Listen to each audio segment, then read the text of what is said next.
Bonjour à tous, j'espère que tout le monde va bien. Je vais continuer l'étude du catéchisme de Spirago. On était rendu à parler de l'aumône. On avait presque fini.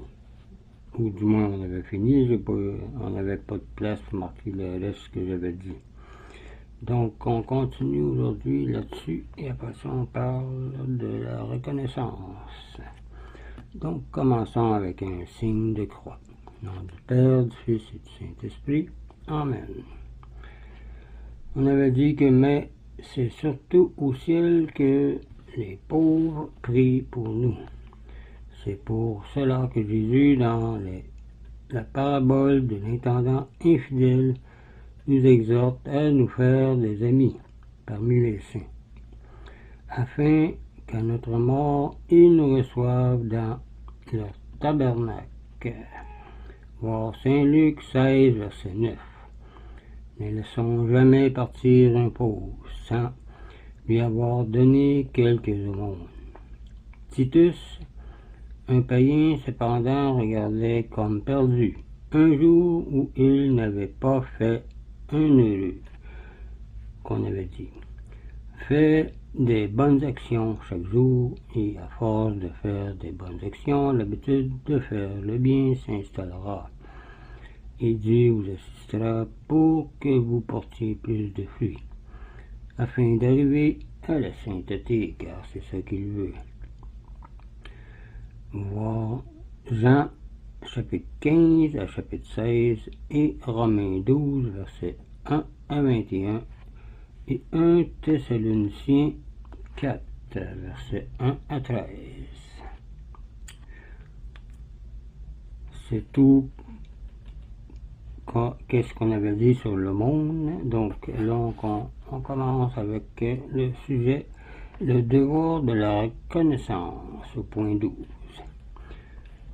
Jésus a dit, il est plus heureux de donner que de recevoir. Voir Acte 20, verset 35. En effet, celui qui reçoit est tenu à la reconnaissance. Celui qui donne a au contraire droit à une récompense. Premièrement, celui qui a été l'objet d'une œuvre de miséricorde est obligé à la reconnaissance d'abord envers Dieu, ensuite envers son bienfaiteur, car Dieu veut que nous témoignions de la reconnaissance pour les bienfaits reçus. La gratitude consiste à reconnaître le bienfait et à chercher à rendre le bien pour le bien. Dieu a le premier droit à notre reconnaissance parce que tout don parfait vient de lui et il a tout créé, comme c'est marqué dans Jacques 1, verset 17 ou Jean 1, verset 1 à 3.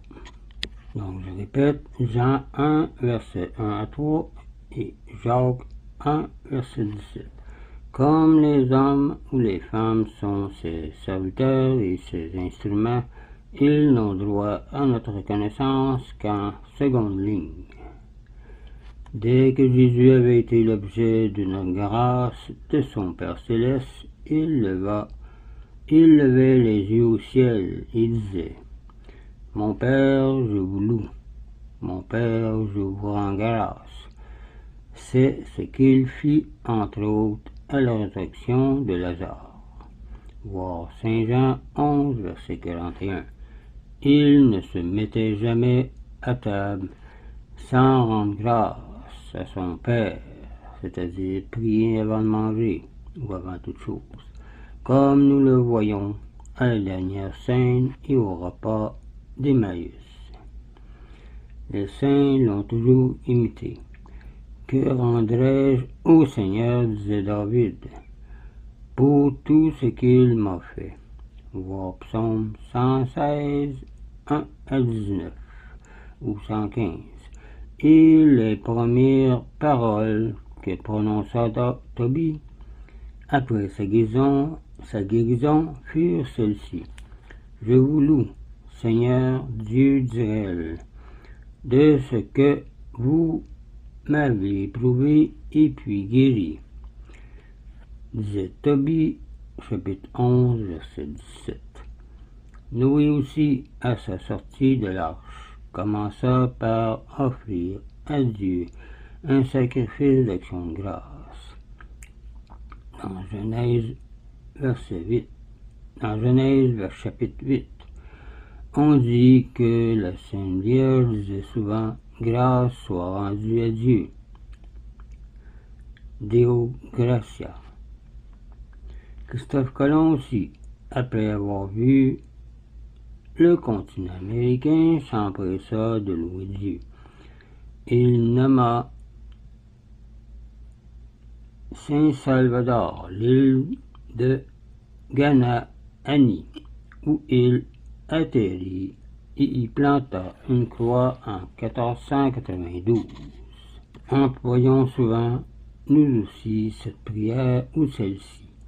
Gloire soit au Père, au Fils, au Saint-Esprit, etc. Mais après Dieu, nous devons aussi de la reconnaissance à nos bienfaiteurs, surtout nos parents. David, auquel Jonathan avait fait beaucoup de bien, recueilli après la mort de son ami, son fils paralytique, le combla de bienfaits, l'ennemi à sa table, et lui rendit toutes les terres de Saül. Voir 2 Samuel chapitre 9. Le même David manqua un jour de vivre pendant son expédition contre l'ingrat Absalom. Un vieillard octogénaire lui en offrit, et David voulut, pour le récompenser, l'amener à Jérusalem et l'y combler d'honneur. Mais le vieillard refusa, et David reporta sa récompense sur son fils. Il recommanda même à Salomon de ne pas l'oublier et de l'admettre à sa table. Voir 1 Roi, chapitre 2.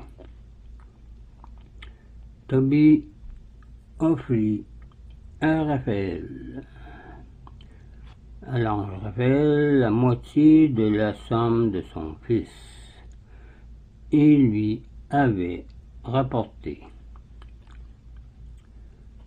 Voir Tobie, chapitre 12.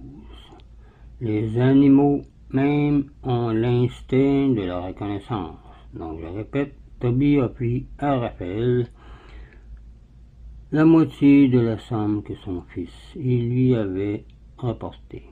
Voir Tobie, chapitre 12. Les animaux même ont l'instinct de la reconnaissance. Un auteur latin raconte qu'Androclé, un esclave qui s'était enfui, fut condamné aux bêtes dans l'amphithéâtre de Rome, et que le lion lancé contre lui le terrassa. Ce lion avait été guéri par Androclé au désert d'une blessure au pied. Le peuple fut très ému et obtient la grâce de l'esclave. Donc je répète, un auteur latin raconte d'Androclé, un esclave qui était enfui fut condamné aux bêtes dans l'amphithéâtre de Rome, et que le lion lancé contre lui le caressa et non le taressa. Ce lion avait été guéri par Androclé au désert d'une blessure au pied, et le lion ne lui fit pas mal. Le peuple fut très ému et obtient la grâce de l'esclave.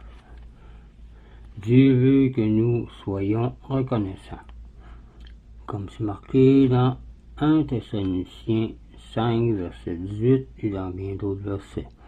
Car Jésus se plaignit de ce que des 10 lépreux guéris, un seul revint pour le remercier. Il se plaint déjà par la bouche du prophète de l'ingratitude des hommes. Le bœuf connaît son maître et l'âne la crèche de celui qui le nourrit. Mais Israël, mon peuple, ne me connaît pas. Disait Isaïe 1, verset 3. Saint Paul exhortait souvent les fidèles à la gratitude, voir Colossiens 3, verset 15 et Éphésiens 5, verset 20.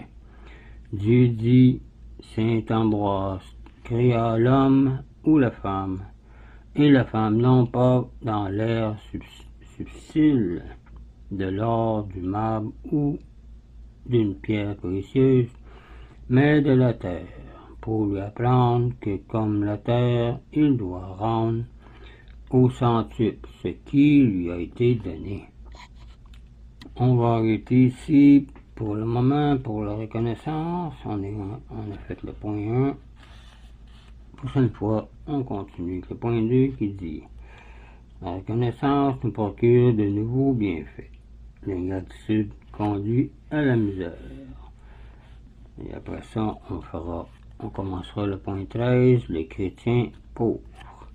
Donc, je vous laisse là-dessus.